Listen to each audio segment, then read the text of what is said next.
பேராசிரியர் பெரிய ஒரு இக்கட்டான ஒரு சூழல் இல்லையா? என்ன அது இப்போ கொள்கை ரீதியான எதிரிகள் நீங்கள், ஆளுநர் தமிழ்நாட்டிலே இருக்கக்கூடாது, நீங்கள் அவர் நாள் தான் பேசுகிறாரு இந்த சித்தாந்தத்தினால தமிழ்நாடு இப்படி போகுது, திராவிட சித்தாந்தத்தை பற்றி பேசுகிறாரு, தேநீர் விருந்து போகிறீங்க, அடுத்தடுத்த நிகழ்வுகளை பார்க்கும்போது இது இப்படி தான் இருக்குங்கிறாரு பாபுமுருகன். ஒன்று நடந்தது தலைவர் கலைஞரனுடைய 100ஆண்டு விழா, அதை மனசில் வச்சுக்கணும். இது அன்றாட அரசியல் நிகழ்வுகளுக்கு நாங்கள் கூப்பிட்டுட்டு நாங்கள் பாராட்டிட்டு உட்காந்துட்டு இருந்தோம்னா சரி.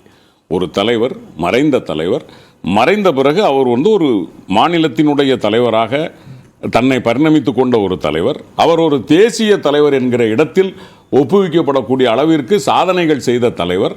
அவரை கௌரவிப்பதற்காக நாம் ஒரு 100ஆண்டு விழா நாணயத்தை வெளியிடுகிறோம். அதை ஒரு ஒன்றிய அமைச்சர் வெளியிடுவதில் இதில் என்ன அரசியல் வந்துடுது, இதில் என்ன காம்ப்ரமைஸ் வருது எனக்கு புரியல. நிதி ஆயோக் கூட்டத்தெல்லாம் புறக்கணிச்சிங்க, இப்போ திரும்ப கூப்பிட்டு அழைச்சி பேசுகிறீங்களே. சகோதரர் பேசும்போது சொன்னார், பாபுமுருகவேல் போன வருஷம் அதே டீ தான், அதே கவர்னர் தான், இந்த டீயும் போன வருடம் என்னன்னா நீட்டு தேர்வுக்கு எதிராக ஒரு குழந்தை தாம்பரத்தில் ஒரு பையன் தவறி போனார். அது மட்டுமில்ல, அவருடைய தந்தையும் தற்கொலை செய்து கொண்டு மாய்ந்த நேரத்தில் நான் நீட்டுக்கு கையெழுத்து போட மாட்டேன் என்று உச்சபட்ச உயரத்தில் இருந்த பொழுது, அந்த ஆத்திரமும் கோபமும் தமிழ்நாட்டு மக்களுக்கு இருக்கிற போது அதை வெளிப்படுத்த வேண்டிய தருணம் மாண்புமிகு முதலமைச்சருக்கு இருந்தது. முதலமைச்சர் அதை நிராகரித்தார், அது வேற. ஓகே. ஆனால் அதை தாண்டி அரசியல் நாகரிகங்களில் திராவிட முன்னேற்ற கழகம் எப்பொழுதும் ஒன்றாகத்தான் இருந்திருக்கு. ஒன்று கேட்குறேன், சகோதரருக்கும் பொதுவான தலைவருங்கிறதுனால, பேரறிஞர் அண்ணா, அடல் பிகாரி வாஜ்பாய் அவர்கள் மிகச்சிறந்த கவிஞர். அவருடைய கவிதைகள், வாஜ்பாய் அவர்களுடைய கவிதைகள் அத்தனையும் தமிழில் மொழிபெயர்க்கப்பட்டு அந்த தமிழ் கவிதை தொகுப்பு அவர் வாஜ்பாய் சொல்றார், என் ஆருயிர் நண்பர் அறிஞர் அண்ணாதுரைக்கு நான் சமர்ப்பிக்கிறேன். இந்த அரசியலை எப்படி எடுப்பீங்க? தமிழை உயிருக்கு உயிராக நேசித்த தலைவன் பேரறிஞர் அண்ணா, இந்தியை அதை போல் நேசித்த தலைவர் வாஜ்பாய். இரண்டு பேரும் மோதிய மோதல்கள் இன்றைக்கும் பாராளுமன்றத்தில் இருக்கிறது. ஆனால் இதை நீங்கள் எப்படி எடுத்துக்கொள்வீர்கள்? இது ஒரு அரசியல் நாகரிகம் இல்ல சார். கலை இலக்கியம் வேறு, அரசியல் வேறு சார். அது ரெண்டு ஒப்புமைப்படுத்த முடியுமான்னு நான் கேட்கறது என்னன்னா, அரசியல் அதைத்தான் சொல்றேன். அப்ப அந்த வேறுபாடு வருது இல்லையா? அதே மாதிரி அரசியல் என்பது வேறு, அரசு நிகழ்வு என்பது வேறு. இது ஒரு அரசு நிகழ்வு. இந்த அரசு நிகழ்வுல அவர் ராஜ்நாத் சிங் இந்த அரசு நிகழ்வுல திரு கார்கே அவர்களை அழைத்தால் ராஜ்நாத் சிங் வரமாட்டாரா? அப்படி இல்லை. நல்ல கேள்வி. அதாவது நீங்க கேட்கறது ராகுல் காந்தி அவர்களாவே இருக்கட்டுமே. இல்ல, அந்த அளவுக்கே போல கட்சியினுடைய தலைவர் கார்கே. இல்ல, நான் சொல்றது ராகுல் காந்தி அவர்களையே நம்ம அழைச்சிருக்கலாமே, ஏன் அதை அழைக்கல அப்படின்னு கேட்டா, சார் ஒன்றும் இல்லை, அவர் அழைக்கிறதுனால ஒன்றும் குறைஞ்சு போறது இல்லை. இப்போ இங்க ராஜ்நாத் சிங் ஒரு ஃபங்க்ஷனுக்கு அவர் வர்றாரு ஒன்றிய அரசு சார்பா. நீங்கள் ராகுல் காந்தியும் அழைக்கிறீங்க, இல்லை கார்கே அழைக்கிறீங்க. இவருக்கு கொடுக்குற முக்கியத்துவத்தை நம்ம ராகுல் காந்திக்கு கொடுக்க முடியுமா? ஒரு அரசு ரீதியாக ஒரு புரோட்டோகால்னு ஒன்று இருக்கு. அப்போ அதை கூப்பிட்டு அவரை செகண்டரியாக நீங்கள் நடத்துறது நல்லா இருக்குமா? நாங்கள் முன்னிறுத்திய ஒரு பிரதமர் கேண்டிடேட் ராகுல் காந்தி, அவரை கூப்பிட்டு சபையில் நீங்க ஒரு இடத்துல உட்காருங்க, இவருக்கு ஒரு முன்னுரிமை கொடுத்து இதை நடத்தணும் அப்படின்னா, அது ஒரு ராசா. அந்த நிகழ்வு இப்ப நேற்று நடந்திருக்கு பாருங்க, ஒரு 100ஆண்டு அந்த விழா ஒரு மனநிறைவோடு நடந்திருக்கு. தளபதி கூட அதை சொல்லியிருக்காரு, இரவு நான் மிக மகிழ்ச்சியோடு இருந்தக்கா. அந்த அளவிற்கு அது நடந்திருக்குமா அப்படிங்கிற கேள்வி. அப்ப நமக்கு முக்கியம் அந்த 100ஆண்டு விழாவில் அரசியலுக்கு அப்பாற்பட்டு தலைவர் கலைஞரினுடைய புகழ் ஒப்புவமை இல்லாத உயரத்தில் இருக்க வேண்டும். கேஎஸ், நான் மனசு திறந்து சொல்லணும்னா, இன்னைக்கு இருக்கிற இந்த அன்றாட அரசியல் நிகழ்வை தவிர்த்துட்டு ஒரு 50 ஆண்டு காலம் கழித்து தமிழ்நாட்டினுடைய அரசியல் வரலாற்றை படிக்கிற போது அன்னைக்கு தெரியும், தலைவர் கலைஞர் அல்லது திமுக என்கிற இயக்கத்திற்கு நேரெதிரான பாரதிய ஜனதா கட்சியினுடைய மூத்த தலைவர்களில் ஒருவர் தலைவர் கலைஞரை, இவர் ஒரு மாநில தலைவர் அல்ல, ஒரு தேசிய தலைவர் என்கிற முறையில் எனக்கும், அதாவது உத்தரப்பிரதேசத்தில் அவர் முதலமைச்சராக இருக்கிற போது கொடியேற்றிய நிகழ்ச்சியை சொல்லி எனக்கும் அந்த உரிமையை பெற்றுத்தந்தவர் என்று பேசுகிற போது 50 ஆண்டு காலம் கழித்து தலைவர் கலைஞரின் பெருமை என்பதை, எதிரிகளும் மதிக்கத்தக்க ஒரு உன்னதமான தலைவர் கலைஞர் என்பதை இன்றைக்கு மாண்புமிகு முதலமைச்சர் நிலைநிறுத்தி இருக்கிறார். இதற்கு திராவிட முன்னேற்ற கழக உடன்பிறப்புகள் நிச்சயமாக சொல்லுகிறேன், வந்து போன பாதுகாப்புத்துறை அமைச்சருக்கு நன்றி கடன் பட்டிருக்கிறது. முகாமிலிருந்து இந்த தோட்டத்து மல்லிகை மணக்கிறதுன்னு சொல்லணும்னு எதிர்பார்க்குறீங்களா? அப்படி சொல்லலை. நான் என்ன சொல்றேன், அந்த எங்க மல்லிகை மனம் என்பது உலகம் அறிந்த விஷயம். ஆனால் எதிரிகளும் மறுக்க முடியாத ஒரு மல்லிகை என்பதை நிலைநிறுத்தி இருக்கிறோம். ஓகே.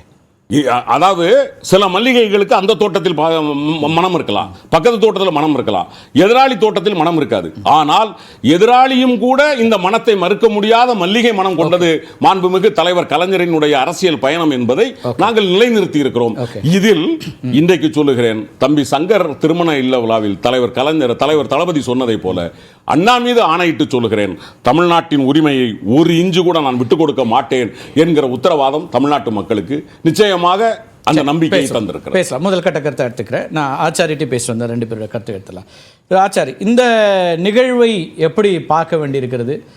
தமிழ்நாட்டில் திமுக அப்படிங்கிற வார்த்தையே சொல்ல கூச்சப்படுகிறோம் அப்படின்னு சொல்லக்கூடிய ஒரு கட்சி, அல்லது திமுகவே இருக்கக்கூடாது, கழகங்கள் இல்லாத ஒரு தமிழகம் அப்படின்லாம் சொல்லக்கூடிய கட்சி இன்னைக்கு அந்த கழகத்தின் மூத்த தலைவரை கொண்டாட வேண்டிய நிலையில்தான் இருக்கிறதா? அதை எப்படி புரிஞ்சுக்கணும்? வணக்கம். அதாவது நம்மளுடைய தலைப்பு வந்து திமுக பாஜக ரகசிய உறவா அப்படின்னு ஒரு தலைப்புல நீங்க ஆரம்பிச்சிருக்கீங்க. இந்த காலத்துல ரகசியமான உறவு தேவையே இல்லை, எல்லாமே வெளிப்படையான உறவு. அதாவது பாஜக அதிமுகவுடன் பயணம் செய்துள்ளது, பாஜக திமுகவுடன் பயணம் செய்துள்ளது.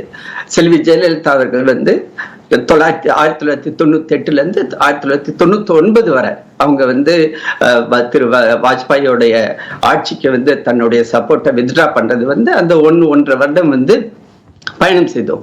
அது வெளிப்படையான ஒரு பயணம் தான். அங்க எந்த ஒரு ரகசிய உறவும் கிடையாது.